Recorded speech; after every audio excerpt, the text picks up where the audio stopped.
मुसलमान मंगलसूत्र लेके नहीं भागेगा। मोदी जी मंगलसूत्र लेके ही आप भागे और आज लगातार भाग रहे हैं और भागेंगे। तो मोदी जी बड़े उल झलूल बयान देते हैं। इनको लगता है कि जब ये माइक देखते तो बावला हो जाते हैं। इनको लगता है इतनी जनता बस कुछ ऐसा बोल दो कि मैं वायरल हो जाऊं। जब ये वायरल नहीं रहते। बीजेपी के सारे सांसद जितने भी हैं वो सारे मटन बीफ वाले हैं। अगर ये लोग ना खा रहे होते तो आज मुसलमानों को जो कबाब 5 रुपए का मिलता था हमें 60 रुपए का ना खरीदना पड़ता।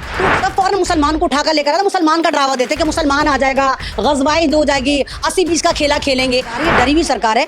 जब ये खुद ही कह रहे हैं हमारा डंका बज रहा है, हम 400 के पार आ रहे हैं। अगर ये इस मुद्दों को उठा रहे हैं तो इसका मतलब है कि इनके अंदर कितना खौफ है। अगर आप नारा दे रहे हैं 400 पार तो यानी कि दाल में कुछ ना कुछ काला है। अगर आप 400 पार चुपचाप बैठो, आपके तो 400 पार आ रहे हैं, आप चीख चिल्ला क्यों रहे? 400 पार 400 पार। नमस्कार, स्वागत है आपका टाइम्स एक्सप्रेस पर। मैं आपके साथ निशा झा और इस वक्त हमारे साथ बातचीत करने के लिए सामाजिक कार्यकर्ता अहमद रिजवी है। आज इन्होंने आज़ाद समाज पार्टी ज्वाइन कर लिया, तो इनसे बातचीत करेंगे।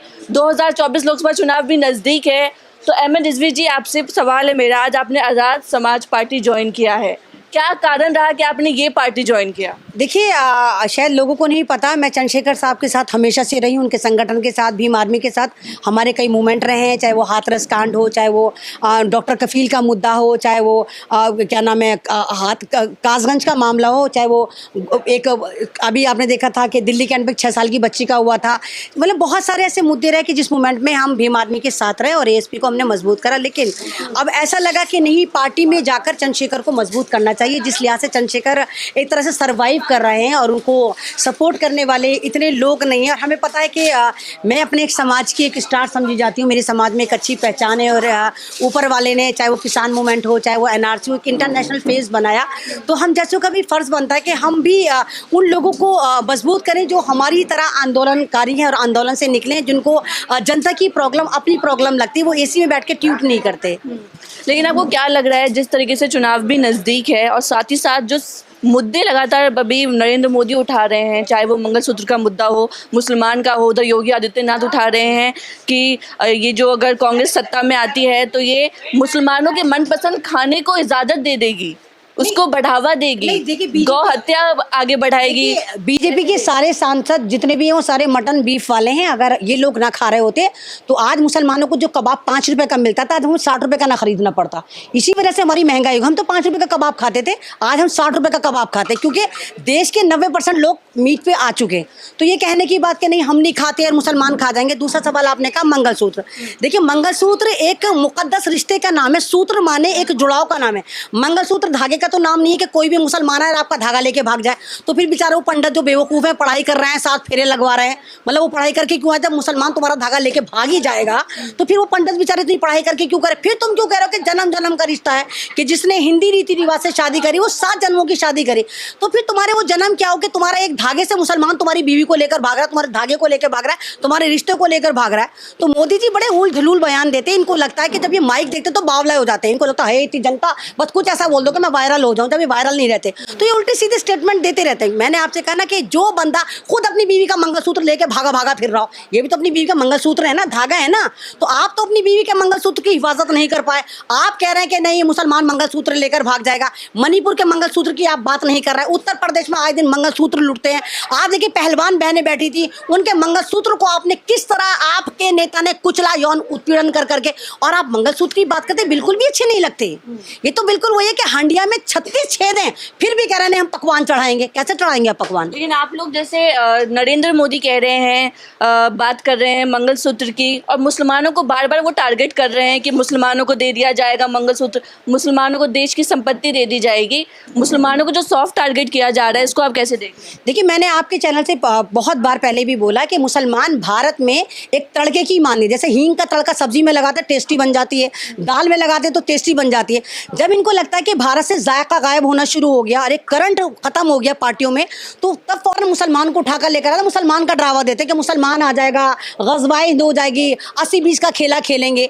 जब आप खुद ही कह रहे हो कि आप 400 पार आओगे, पूरी दुनिया में आपका डंका बज रहा है, फिर आप मुसलमान को बीच में क्यों लेकर आ रहे हो? एक जगह आप नगीना जाते हैं, वहां पर आप मोहम्मद शमी जो क्रिकेटर हैं उनको ले जाके कहते हैं शमी मेरा भाई है। कतर में जाके आप कहते हैं कि कतर में आपका ब्लड रिलेशन मिलता है, जब आप मंदिरों के फीते काट रहे होते हैं। भारत में आके पता नहीं आपको क्या हो जाता है, जब इलेक्शन आते हैं आपकी बुद्धि भ्रष्ट हो जाती है, आप फौरन कहने लग जाते हैं। जब हरियाणा में जाते हैं, राजस्थान में जाते हैं कि मुसलमान मंगलसूत्र लेके भाग जाएंगे। मुसलमान मंगलसूत्र लेके नहीं भागेगा। मोदी जी मंगलसूत्र लेके ही आप भागे और आज लगातार भाग रहे हैं और भागेंगे। तो मुसलमान इस बार किसके साथ जा रहा है? देखिए, मुसलमान जो है इस वक्त सच के साथ है। मुसलमान ये देख रहा है कि जो भी कैंडिडेट अच्छा परफॉर्म कर रहा है, जो भी कैंडिडेट किसी भी पार्टी का हो, बीजेपी के अलावा, तो वो ये देख रहा है कि अगर ये जीतने वाला कैंडिडेट वो अपना वोट जाय नहीं कर रहा, साइलेंट वोट है मुसलमान का। आप देखिए, मैंने नगीना में चंद्रशेखर अपने सिंबल पे लड़े थे, अपनी पार्टी से पहला बंदा लड़ा था वो, और गठबंधन था, कैसी कैसी रैलियां हो रही थी, करोड़ों वहां पर खर्च हो रहा था। उसके बावजूद देखिए कि नगीना से बम्पर जीत मिल रही है चंद्रशेखर को, 2-2.5 लाख वोट से जीत रहे हैं। तो नगीना में आप देखिए 6 से 7 लाख मुसलमान है, तो दलित वोट जो 3 जगह बढ़ गया क्योंकि रिजर्व सीट थी, लेकिन मुसलमान वोट नहीं बता। मुसलमान ने एक तरफा चंद्रशेखर को वोट दिया है, क्योंकि मुसलमान चंद्रशेखर को बहुत पसंद करते हैं। नगीना में भी काफ़ी काम करा, चाहे वो गुड्डी वाला मामला हो, कबड्डी वाला हो, जो एक लड़की को मारा गया था, या हिंदुस्तान के दूसरे मामले हो, या दिल्ली में आप देखिए कि एनआरसी वाला मामला हो। जब एनआरसी हो रही थी, किसान मूवमेंट हो रहा था, या पहलवान बैठी थी, तो कहाँ थी बीजेपी, कहाँ थी कांग्रेस? ये सारे इसी में बैठे हुए ट्वीट कर रहे थे। आपको एक मजे की बात बताओ, मेरे पास अभी पिछले साल एक केस आया, एक 16 साल की बच्ची थी जिसको अस्पताल में अपेंडिक्स के ऑपरेशन के लिए एडमिट करा गया और उसको अस्पताल में मार दिया गया, उसके सारे ऑर्गन निकाल लिए गए। वो केस मेरे पे आया, वो केस मैंने बहुत उठाया, और वो खजूरी का था, जमुना पार का। मैंने कांग्रेसी से खुशामद करी कि केजरीवाल के खिलाफ इस केस को उठा लो, इस बच्चे को इंसाफ मिल जाएगा। कहते हैं जी रिजवी जी हमें वीडियो बनाकर दे दो, हम वीडियो सोशल मीडिया पर चला लेंगे। तो ये लोग जमीन पे नहीं उतरते हैं। आज जनता को ऐसा नेता चाहिए जो उनके साथ। पहले तो आप कांग्रेस के समर्थन में बोलती थी, राहुल गांधी के समर्थन में बोलती थी, भारत जोड़ो न्याय यात्रा के समर्थन में बोलती थी, लेकिन आज आपने ये पार्टी ज्वाइन कर ली। भारत जोड़ो यात्रा का मतलब है भारत जोड़ो यात्रा, भारत तोड़ो यात्रा नहीं था वहाँ। भारत तोड़ो यात्रा नहीं, मैंने कहा ना भारत जोड़ो यात्रा थी, तोड़ो यात्रा नहीं था। अगर भारत जोड़ो यात्रा को मैं भी ऐसे भारतीय जोड़ने की बात करती हूँ, वो उनका एक एजेंडा था, उनकी एक तरह से कहिए कि उनका एक मिशन था भारत जोड़ने का, तो उस मिशन में हम उनके साथ हैं। भारत न्याय यात्रा यानी कि न्याय दिलवाएं, उसमें हम उनके साथ हैं। अगर बीजेपी का भी कोई मिशन बहुत अच्छा होता तो मैं उनको भी सपोर्ट करती हूँ। यहाँ मिशन की बात हो रही, पार्टी की बात नहीं हो रही। भारत जोड़ो यात्रा में हम भी थे, हमने भी उसको अटेंड करी, लेकिन सिर्फ ये कि हाँ हम भारत को जोड़ने की बात करें, क्योंकि 10 साल में जो भारत को तोड़ने की भारतीय जनता पार्टी ने बात करी, तो उसको लगा कि एक उम्मीद है कि शायद भारत जुड़ जाए, लेकिन उसका मतलब ये नहीं था कि भारत का हर बंदा, हर मुसलमान कांग्रेस को जाकर वोट दे रहा था, ऐसा नहीं था। चुनाव में क्या माहौल लग रहा है आपको? देखिए, चुनाव में तो अभी भी 2 चरणों की वोटिंग हो गई है। दो चरणों की वोटिंग हो गई। अभी तो वही है कि वोट हमारे डिब्बों में बंद है। अगर हम इसी तरह सारे जज बन जाएं तो ना तो इलेक्शन कमीशन की जरूरत पड़े, ना जो वोट को काउंट करते हैं उनकी जरूरत पड़े। अब आप चैनल पे बैठ के कुछ भी कह लीजिए कि 100 सीट का बीजेपी को नुकसान, 50 सीट बीजेपी की गठबंधन छीन कर ले गया। ये तो जब रिजल्ट आएगा तब पता चलेगा। अभी 4 चरण और है। 4 चरण में अगर मतदाताओं ने सही चयन करा अपने नेता का, तो शायद हो सकता है कि इस बार हालात कुछ और हों। तो आपको लग रहा है कि परिवर्तन होगा इस बार? इस वक्त परिवर्तन तो ऐसा होगा। अब मैं ये तो नहीं कहती कि भारतीय जनता पार्टी को मिटा देंगे, बर्बाद कर देंगे, मोदी को हटा देंगे, ऐसे तो कोई चांस नहीं लग रहा है कि ना अपोजिशन ने ऐसी कोई मेहनत करी। अभी दिल्ली में देखिए कैसी बंदरबाट घूसे लाते चल रही हैं कि किसको टिकट मिले। तो जो पार्टी खुद यूनाइटेड नहीं है कैपिटल में, वो पूरे भारत को यूनाइट करेगी, वो पूरा कह रहे हैं हम गठबंधन बना रहे हैं। कोशिश तो पूरा कर रहा है विपक्ष। नहीं, विपक्ष नेता अखिलेश यादव हो, तेजस्वी यादव, तमाम नेता। नहीं, निशा, पहले मैं अपने घर को मजबूत करती हूँ, फिर तेरे घर को मजबूत करूंगी, फिर उसके घर को मजबूत करूंगी। जब आपके घर में ही बंदरबाट चल रही है टिकट को लेके, तो आप भारत को क्या खाक जोड़ेंगे? और दिल्ली में लड़ाई लड़ी जा रही है, जहां पर 25 मई में इलेक्शन है। अभी वहां पर यही डिसाइड नहीं हो रहा कि टिकट किसका है। तो मुझे नहीं लगता कि ये लोग भारत को जोड़ेंगे, भारत को न्याय दिलाएंगे, क्योंकि ये खुद ही अपने अंदर न्याय की नहीं दिलवा पा रहे।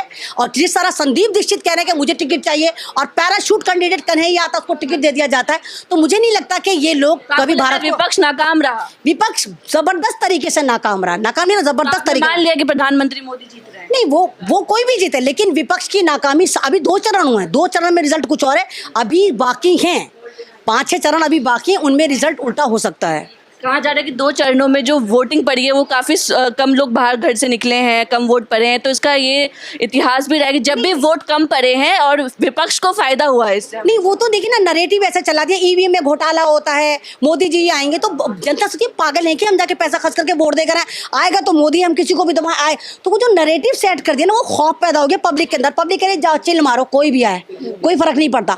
तो पब्लिक ने इस नरेटिव की वजह से वोट नहीं करा। जब आप खुद कह रहे हो ईवीएम हैक हो रही है, कोई कोई भी वोट डालो बीजेपी को वोट जाएगा, तो कौन वोट डालने जाएगा? कोई वोट डालने ही नहीं जा रहा। इस वजह से मतदान बहुत कम हुआ। इसके पीछे सोशल मीडिया का भी बहुत बड़ा हाथ रहा कि इन्होंने याला चलाया कि सारी ईवीएम हैक होती है, और स्ट्रीम चैनल का तो खैर हाथ रहा। जब आप खुद ही कह रहे हो कोई भी वोट मोदी को जाएगा, तो क्यों जो मोदी को नहीं डाला वो क्यों डालने जाएगा? हम तो घर में बैठे आराम से वैले नहीं बैठे हुए, घर बैठे हुए हैं, हम वोट ही नहीं डाल रहे। चलो मोदी को आना तो मोदी आ जाए। चेयरमैन जी, जो मोदी, नरेंद्र मोदी, अमित शाह, योगी आदित्यनाथ, तीनों बीजेपी के ब्रांड नेता जो बात कर रहे हैं, हमेशा मुसलमानों का जिक्र कर रहे हैं, गौ हत्या का जिक्र कर रहे हैं, शरिया कानून का जिक्र कर रहे हैं, तमाम इन मुद्दों का जिक्र कर रहे हैं जो मुसलमानों से संबंधित है। क्या लग रहा है ये सब बातें काम आएगा चुनाव में? क्या इससे बीजेपी को फायदा हो रहा है या इससे नुकसान होगा? देखिए, इससे बीजेपी को नुकसान हो रहा है, कोई फायदा नहीं हो रहा। और ये हड़बड़ाई हुई सरकार है, ये डरी हुई सरकार है। जब ये खुद ही कह रहे हैं हमारा डंका बज रहा है, हम 400 के पार आ रहे हैं, अगर ये इस मुद्दों को उठा रहे हैं तो इसका मतलब है कि इनके अंदर कितना खौफ है। आप देखिए कि दिल्ली से जीते हुए 6 सांसदों के इन्होंने टिकट काट के दूसरों को दिया। ये खौफ बोल रहा था इनके अंदर का। और जिस लिहाज से तमाम पार्टी महिला की बात करती हैं, किस पार्टी ने महिला को पूछा? चाहे उत्तर प्रदेश, पूरे हिंदुस्तान में देख लिए, अभी भी चंद्रशेखर जी की पार्टी है जिसने दिल्ली में महिलाओं को पूछा, महिलाओं को टिकट दे रही है। अदरवाइज कोई पार्टी तो महिलाओं को नहीं पूछ रही है। तो क्या लग रहा है, आखिरी सवाल है, नरेंद्र मोदी का 400 पार का जो नारा है, क्या लग रहा है ये सफल हो पाएगा? ना 200 भी पार कर जाए तो बहुत बड़ी बात है। नहीं है, 400 पार नहीं है। अगर आप नारा दे रहे हैं 400 पार, तो यानी कि दाल में कुछ ना कुछ काला है। अगर आप 400 पार चुपचाप बैठो, आपके तो 400 पार आ रहे हैं, आप चीख चिल्ला क्यों रहे? 400 पार, यानी कि 400 पार नहीं। सवाल है आपसे, जो जैसे आप लोग बात कर रहे हैं संविधान बदलने की, जो विपक्ष बात कर रहा है, जो बीजेपी के तमाम बड़े नेता हैं वो कह रहे हैं कि संविधान बदलने की बात कर रहे हैं, आप लोग जैसे कह रहे हैं, लेकिन क्या लग रहा है, बीजेपी, मोदी ने कल कहा है कि कांग्रेस के जो नेता थे वो संशोधन की बात करते थे संविधान में, आज वो कह रहे हैं कि बीजेपी संविधान बदलेगा। नहीं, मैं तो खुद कह रही, किसी की हिम्मत नहीं कि संविधान बदल दे। संविधान कोई ऐसा थोड़ी कि बच्चे ने तख्ती पर लफ्ज लिख लिया और मिटा दिया कि जी हमने मिटा दिया। संविधान ऐसे नहीं है, बड़ी मुश्किल से लिखा गया। संविधान से ही भारत चल रहा है। तो जो मुल्क ही संविधान से चल रहा है, और तमाम ही नेता, हमारे प्रधानमंत्री संविधान के थ्रू ही शपथ लेकर आ रहे हैं, तो संविधान तो नहीं बदल सकता, लेकिन हाँ, संविधान को हथियार बनाकर ये वोटर को डरा जरूर सकते हैं। शुक्रिया। हमारे साथ अहमद रिजवी, इनको आप सुन रहे थे, बने रहे हमारे साथ, धन्यवाद।